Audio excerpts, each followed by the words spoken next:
This is Euronews Tonight, the headlines. Major Russian assault on the front lines of eastern Ukraine. Kyiv asks the world to speed up weapons deliveries. EU Commission President von der Leyen tells leaders in Davos that millions of tons of wheat are stuck in Ukraine and that Russia is blackmailing the world with its own food exports. President Biden wraps up his Asia trip with future relations between the US, Russia and China high on the agenda. And a world first as police in the Netherlands use deepfake technology to try and solve the cold case of a murdered teenage boy. Good evening, welcome to the program. I'm Per Bergfors Nyberg. Ukraine's Foreign Minister Dmitry Kuleba says Russia's assault on Ukraine's eastern front is the largest seen in Europe since World War II. He described Russian attacks in the Donbas region as ruthless and called on Western allies to speed up vital deliveries of weapons. Russia claims to have destroyed an ammunition warehouse in eastern Ukraine. The UK's Defence Ministry says Moscow intends to occupy all of the Luhansk region as Russian forces push to encircle key cities in the province. And our international correspondent Annalise Borges joins us now live from the eastern Ukrainian city of Dnipro. So, Annalise, there are reports of an all-out assault by Russian forces to encircle Ukrainian troops there in the east. What more can you tell us about the fighting? Hi there, Per. Well, the east of Ukraine really seems to have become the focal point of Russia's invasion since Moscow gave up on trying to take the Ukrainian capital last month and decided that they would be shifting the focus of their so-called military operation to, quote-unquote, liberating the Donbas. The east of Ukraine really has seen the fiercest part of this battle over the last month, and it seems to be the case particularly since Russian troops have taken control of Mariupol. Since that happened, there seems to be a renewed effort to break through Ukrainian lines of defense all across the Donbas, especially in cities like Severodonetsk, where Ukrainian troops are said to still be holding ground. But that's not the case in other towns like, for example, Svitlodarsk, but also Popasna, Liman, and some other 20 villages and small towns around that area from where Ukrainian troops are said to have had to retreat. The Ukrainian President Volodymyr Zelensky has said that the east is now the most difficult front for Ukrainian troops and has said that Moscow forces are actually transforming that area into hell. I went to Popasna, to Avdiivka, and to other towns in the Donbas before the start of this invasion in early days of February. And I remember asking people there whether or not they were concerned about a full-out invasion. Back then, they said they had already been living with war for the past 8 years, a war that the world had all but forgotten, and they felt as though they had already seen a fair share of violence. Obviously, Ukraine is home to some very difficult scenes, not least in Mariupol that you mentioned there, which is now completely in Russian hands. Today, there are reports of 200 dead bodies being found in the basement of a collapsed apartment building. Annalise, can you tell us what's the situation like there in Mariupol right now? Well, Per, we're hearing some pretty harrowing accounts of the city of Mariupol from residents who are still stuck there. We understand that they are practically without food, very little clean water, almost no medicine, and very little ways of actually leaving the town. Those who managed to get out of Mariupol have had to go through what they describe as filtration camps, basically interrogation sites that terrify most of the residents there. We spoke to one woman who left Mariupol 2 weeks ago, and she described to us what she went through. She said that she had to wait for some 8 days in her car before being seen by Russian troops, and this is what followed. The filtration camp consisted of a few tents surrounded by a fence. Those with cars go in one queue, those without a car go in another queue, and they live on the camp. We went through filtration at night. We went in at 11 p.m. and finished at 2 a.m. It's hard to go through this situation. You're on the road, it's hot.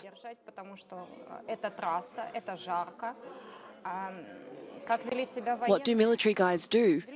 They were rude and put pressure on both me and the child. We were separated from men in different queues. The Russians asked questions about work.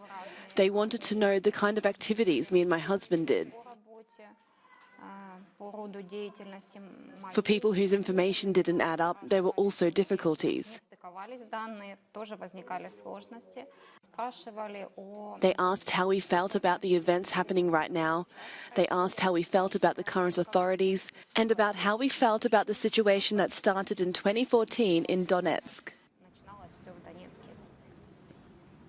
So a very tense situation for those who actually dare to leave Mariupol. The ones that are not that convinced that they should do so say that they are trying to cope as best they can. We spoke to a few residents who said Mariupol has changed, not only because it is virtually all completely destroyed, but also because the signs, the road signs, are now all in Russian, and because they are being asked to go and see the new authorities in power in the city and re-register their property or face being evicted from their homes. A difficult situation indeed. Annelies Borges live for us from the city of Dnipro. Thank you so much there, Annelies. And as the fighting rages on in Ukraine, Russia stands accused of sparking a global food crisis by targeting Ukrainian grain silos and blocking routes used to get grain to international markets. Mark Armstrong has more. The World Food Programme is warning of catastrophic failure in food supply chains caused by Russia's blockade of Ukrainian Black Sea ports. The besieged country is the world's granary, but now ships can't get out of the ports. Speaking at the Quad summit with the leaders of Japan, Australia and India, the US president said the war is a global issue. The global food crisis is made worse by Russia's blocking Ukraine from exporting its millions of tons of grain. And also, as long as Russia continues the war, the United States will work with our partners to help lead a global response, because it's going to affect all parts of the world. But there are fears that time is running out to avert a world food crisis. 25 million tons of grain and oilseeds left in Ukraine. That's the third of last year's harvest. So we already have a huge logistical problem. So it's already late. It's already too late. But the only option is to get the grain out of Ukraine is through the Black Sea ports. They have to be opened. Ukraine and Russia together export a third of the world's wheat and barley and half of its sunflower oil, while Russia is also a top supplier of fertilizer that surged in price. If the situation continues, experts are warning of starvation and instability. The impact of the war in Ukraine on the global economy is also dominating the agenda at the World Economic Forum in Davos. In a special address, European Commission President Ursula von der Leyen called Russia's actions a form of blackmail and said the EU is working to secure alternative routes to get Ukrainian grain out of the country. Now, our reporter Jack Perrick is standing by live for us at Davos, there at the International World Economic Forum. So, Jack, obviously these discussions about the war in Ukraine is dominating the agenda there in Davos. What's Ursula von der Leyen's main message to other world leaders about Russia's invasion? Well, she was making some really clear points. We actually managed to grab a couple of minutes with her as well, Per, for Euronews. She was talking as well about this specific issue where there's a lot of pressure on the European Union at the moment regarding the oil embargo. They're trying to get in place a sixth round of sanctions to get an oil embargo against Russia over the invasion. Now, Hungary has been reluctant to do that.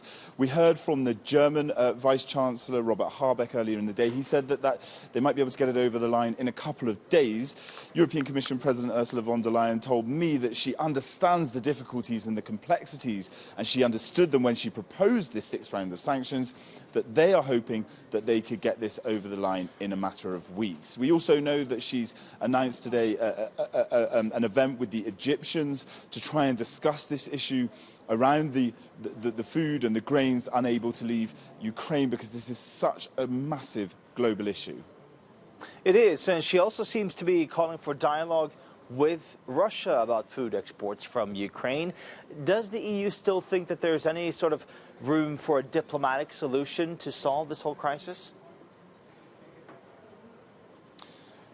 According to Ursula von der Leyen, yes, she said that there needs to be some sort of discussion. She said that they're open to all ways to try and reopen this. As we say, the fallout from the war in Ukraine, obviously the death toll in Ukraine is extremely traumatic, and what's happening to the country is tearing apart the sort of seams of Europe. But when you talk about this food crisis, this 20 million tons at least of grain that need to be exported out of Ukraine, on top of what needs to be harvested that would ordinarily go into the Middle East and into Africa, this starts to become a huge global problem. She said that there should be some scope for negotiating what happens on the Black Sea ports. Take a listen to what she had to say. This possibility should be unused to have a dialogue with Russia on unblocking the Black Sea, because it cannot be that Russia is it is already responsible with the war for this food crisis. But now that it is knowingly blocking the Black Sea and thus responsible for the starvation of millions of people. Therefore, there are discussions with the Russians, and that's good so, on deblocking the Black Sea. In the meantime, we're working hard with the Ukrainians to help them to bring out the wheat, for example, through trucks or trains and other transport modes. We've also had similar sort of statements of condemnation here at the World Economic Forum from the NATO Secretary-General Jens Stoltenberg, the Spanish Prime Minister Pedro Sanchez. We have a number of high-profile speakers that are going to continue speaking tomorrow. And just for our viewers to know, we do hear from the World Economic Forum a Davos after-hours show, which starts at around 8:25 Central European Time on TV, and then we carry on the discussions online. So we encourage everyone to join us there and ask the questions for all of the Euronews team that are here in Davos. Per. We'll be sure to watch that. Thank you so much, Jack Perrick, live for us from Davos. And coming up here on the program, we're heading to the south of France, where we'll be live from the Cannes Film Festival. More after the break.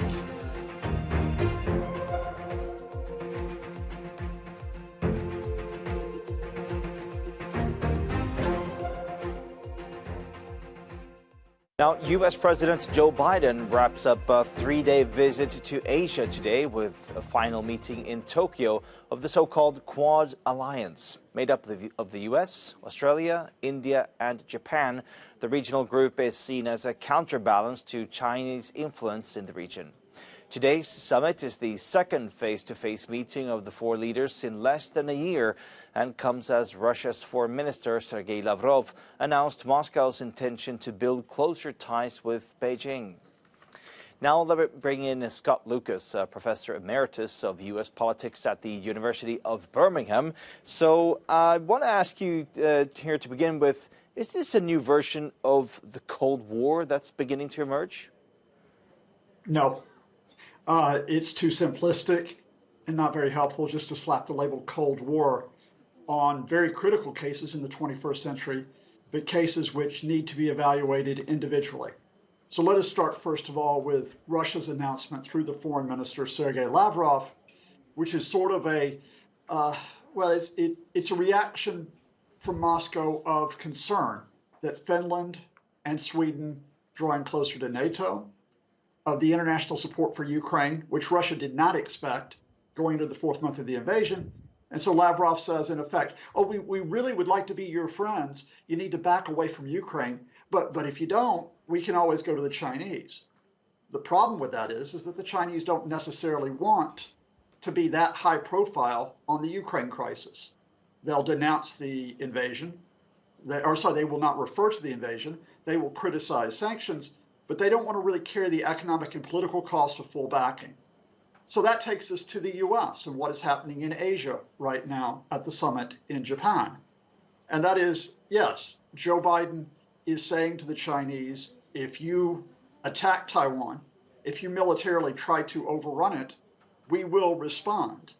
Now that gets the headlines, but beyond that, it's not just the US, it's the US and the Quad, India, Australia, and Japan, with really significant economic and security steps that have been announced, including a 12-nation economic bloc to complement the Trans-Pacific Partnership and these measures for maritime security in the East and South China Seas. So, Professor Lucas, I want to ask you about Russia's position then. We heard from Lavrov saying Russia might not even want to renew ties, or they don't have to renew ties with the West. Would you say that China offers any sort of comfortable choice then for Moscow in terms of future international relations? Well, there's propaganda, and Foreign Minister Lavrov's very good at it. And then there's the reality. Certainly Moscow, which is facing significant economic cost and political isolation because of the invasion, would like Beijing to give high-profile support. There's no doubt about that. But the Chinese leadership, China generally does not like to get involved and be at the center of international crises.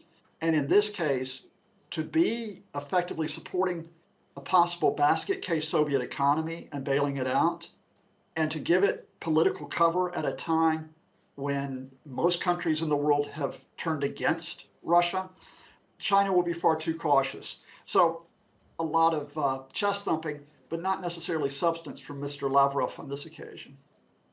Scott Lucas, always a pleasure having you on the show. Thank you so much for joining us.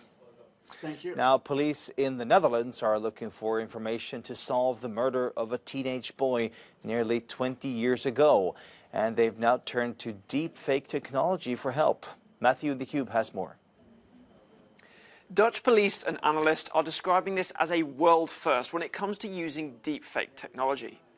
Deepfake videos are created using artificial intelligence to edit the picture and audio of a clip and make it appear as though somebody has said something they have not. In recent months, there's been a lot of focus on deepfakes being used to spread disinformation and false claims during the war in Ukraine. But police in the Netherlands are also hoping to use this technology for good. Now, Cedar Suarez was just 13 years old when he was fatally shot dead while throwing snowballs with his friends at a Rotterdam metro station car park in 2003. For nearly 20 years, his killing has remained unsolved. But now, with the permission of his family, police in Rotterdam have created a deepfake video to appeal for information and calling on anyone who has any facts about his murder to step forward. Using a child actor and artificial intelligence, they have recreated Cedr's image in a very emotional appeal.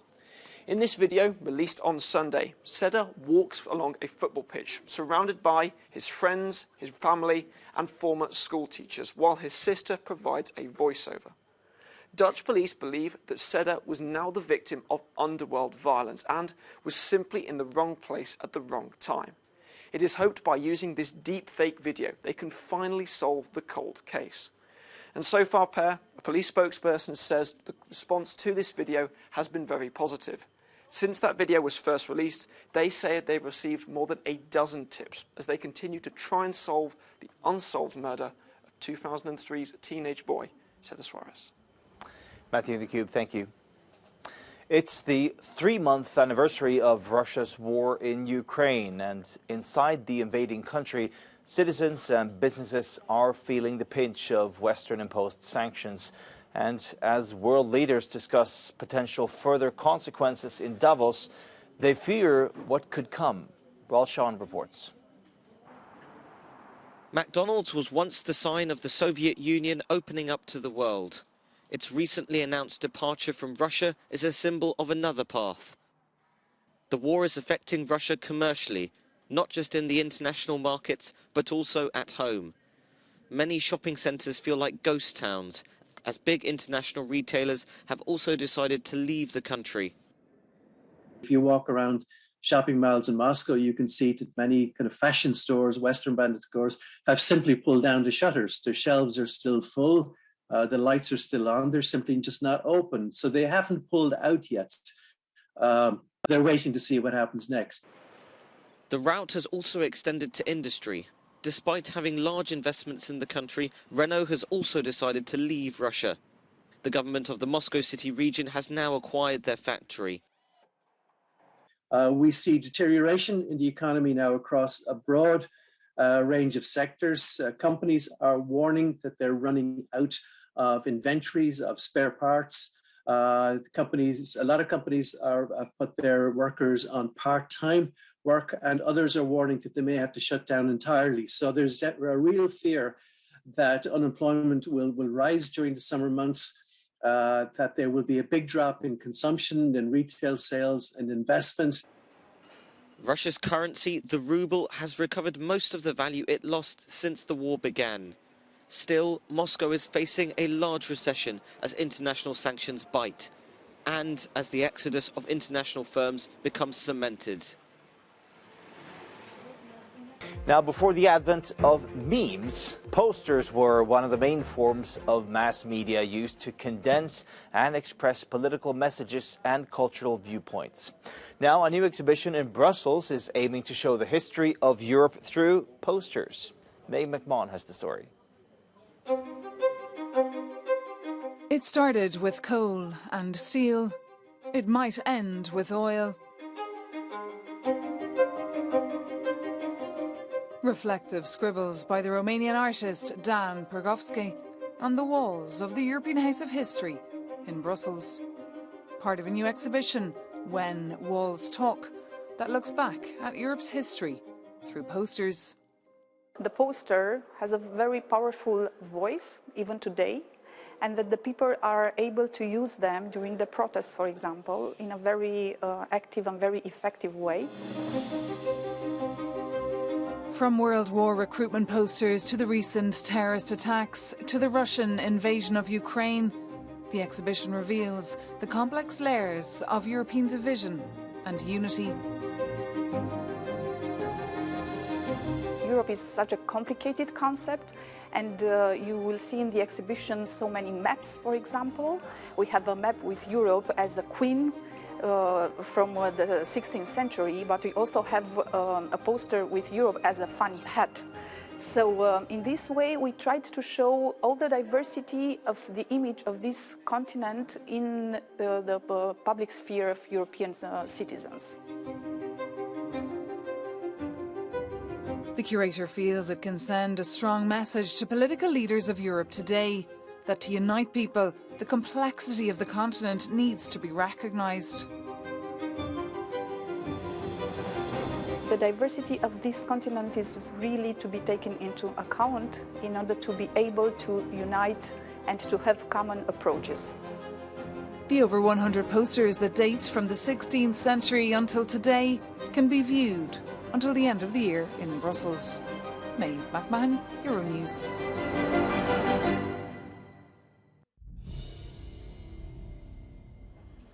And thank you so much for watching Euronews Tonight.